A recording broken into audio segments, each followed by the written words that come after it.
Қайырлы күн, құрметті достар.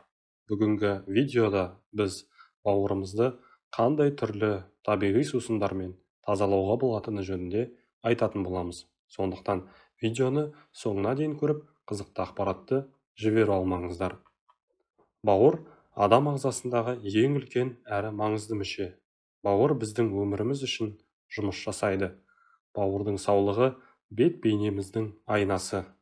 Бауырыңыз сау болса, басқа ағзаларыңыз үшін қам жемесеңіз де болады.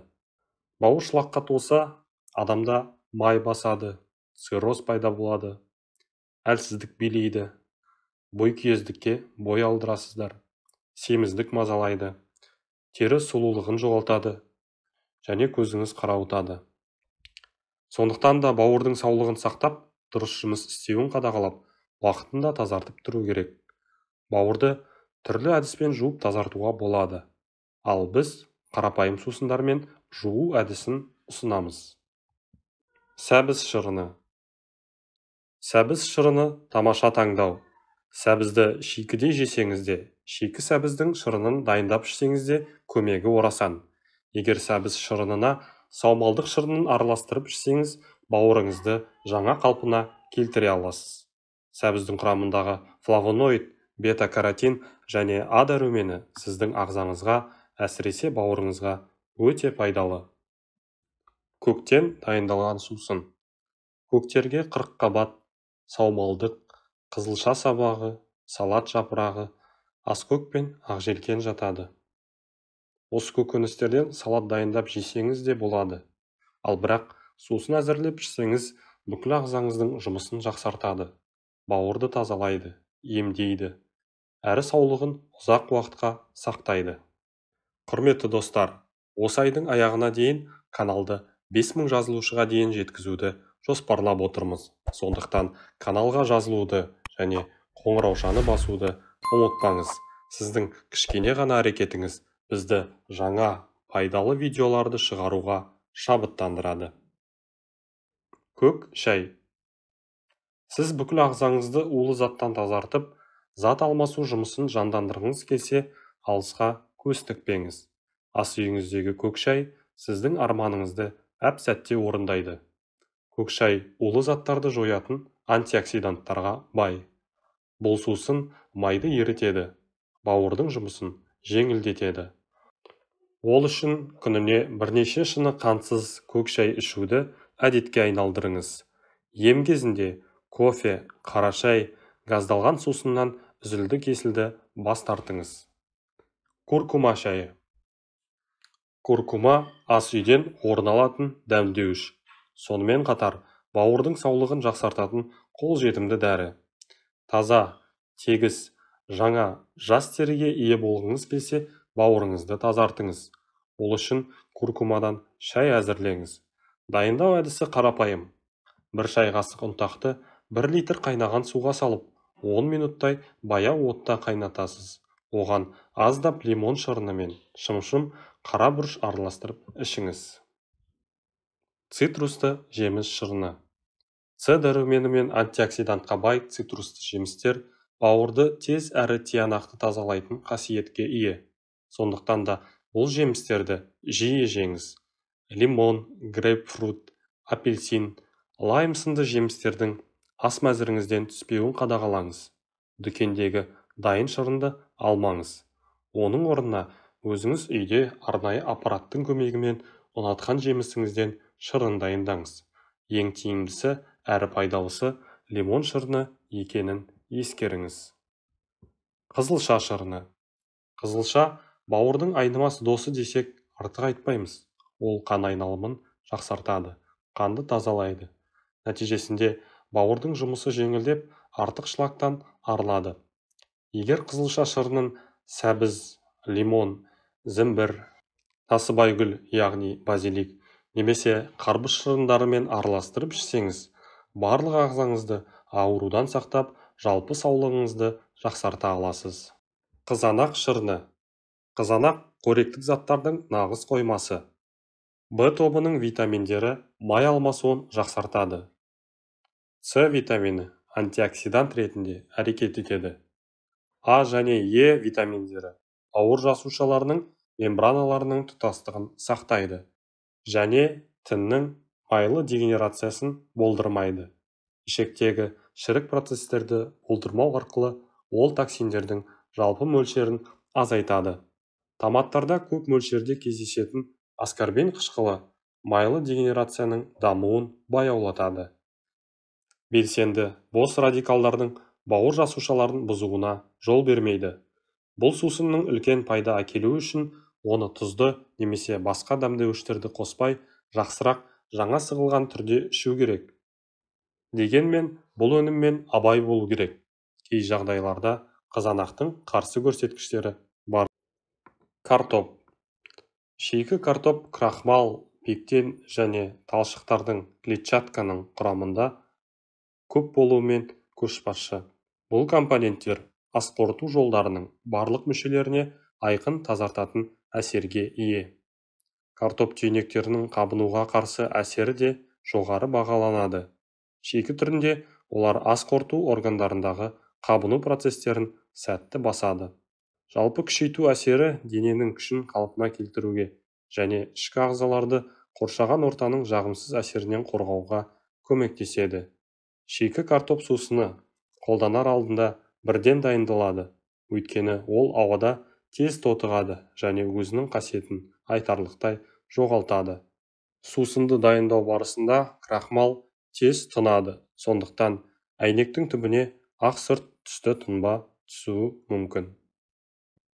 Алма шырыны. Алманың пайдасы баршамызға белгілі. Бұл жемістің ерекшелігі оның құрамында темірдің жоғары деңгейде көп болуы. Алманың құрамындағы С дәрумені және пектин алмадан төмен емес рөл атқарады. Антиоксидант ретінде әрекет ететін С витамині бауыр жасушаларын бос радикалдардың зиянды әсерінен қорғайды. Пектин асқорыту жолдарын токсиндерден тазартатын сорбент ретінде жұмыс істейді. Бұл қасиет дәрілерді шамадан тыс қолдану кезінде маңызды болады. Алманың, лимонның органикалық қышқылдары өттің бөлінуін арттырады. Асқабақ шырыны. Асқабақ ағзаны токсиндер мен шлактардан тазарту үшін жиі қолданылады. Бұған оның целлюлозасындағы пектиннің жоғары деңгейі ықпал етеді. Асқабақ шырыны бауырдан зиянды заттарды кетіруге көмектеседі. Ол уланудың және дәрі-дәрмектерді қолданудың ауыртпалығын алады. Асқабақтың тағы бір қасиеті липидтер алмасуын реттейді.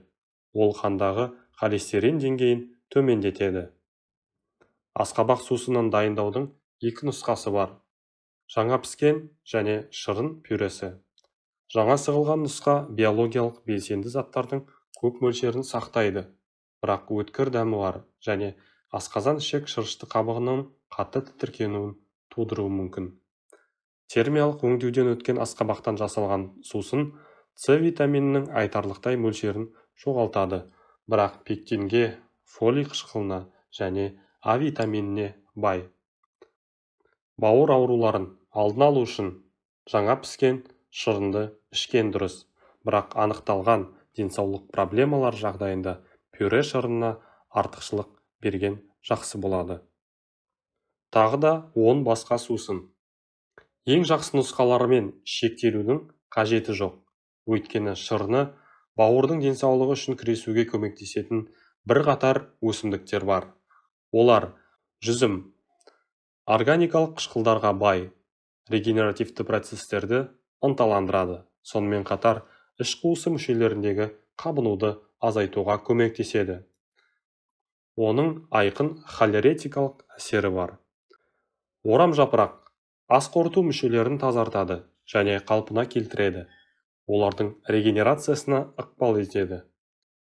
Қара шалғам, черная редька, өт секрециясын және өт қабының қозғалғыштығын ынталандырады. Токсиндердің жойылуын жақсартады. Тіндерді жаңартады. Қияр қалыпты май алмасуын қалпына келтіреді. Токсиндерді кетіреді және өт өндіруді арттырады. Анар, яғни гранат, Өт тастарымен және өт шығару проблемаларымен күресу үшін белсенді қолданылады. Витаминдерге бай және қабыну процестерін жояды. Балдыркөк, яғни сельдерей, метаболизмді қалыпқа келтіреді, токсиндерді кетіреді. Оны дайындау үшін тамырды ғана емес, өсімдіктің қалған бөлігін де қолданған дұрыс. Ақжелкен, яғни петрушка, интоксикацияны жояды, зиянды заттарды ыдыратады, тіндердің қалпына келуін тездетеді. Түйе жапырақ, яғни лопух, қабынуға қарсы және бактерицидтік әсерлерімен танымал. Ас қорыту қызметін қолдайды. Алоэ, өтті сұйылтады және кетіреді, түтіктерді тазартады. Қабыну үшін профилактикалық және емдік агент ретінде қолданылады. Сүйел шөп, яғни чистотел, ол дезинфекциялаушы және анальгезиялық әсерге ие. Өт ағуының ұлғаюын қамтамасыз етеді. Ағзалардың қоздырғыштар мен вирустардың әсеріне төзімділігін арттырады. Бірақ сүйел шөпті қолданарда міндетті түрде өзіңіздің дәрігеріңізбен ақылдасыңыздар. Себебі бұл өсімдік улы өсімдіктердің қатарына жатады. Бұл өсімдікті қолданарда дозалауды қатаң сақтаған дұрыс. Есіңізде болсын, ұсынылған сусынды күніне 3 рет 200 граммнан ішесіз. Емді бір ай бойы үзбей жалғастырыңыз. Бауырыңыз ауырып жүрсе, алма шырынын, банан, авокадо, сұлы және гүлді қырыққабатты көп жеңіз. Құрметті достар, осы видеоны достарыңызға, туыстарыңызға жіберіп, олардың да дені сау болуына өз септігіңізді тигізіңіз. Мақала танысу сипатына ие. Кез келген жағдайда дәрігердің кеңесі қажет екендігін тағы да ескертеміз. Біздің видео ұнаған болса, лайк басуды, каналға жазылуды және қоңыраушаны басуды ұмытпаңыз. Келесі кезекте қандай видео көргіңіз келетіні жөнінде комментарийге жаза кетсеңіз болады. Сіздің ойыңыз біз үшін өте маңызды. Деніңіз сау болсын, ауырмаңыздар.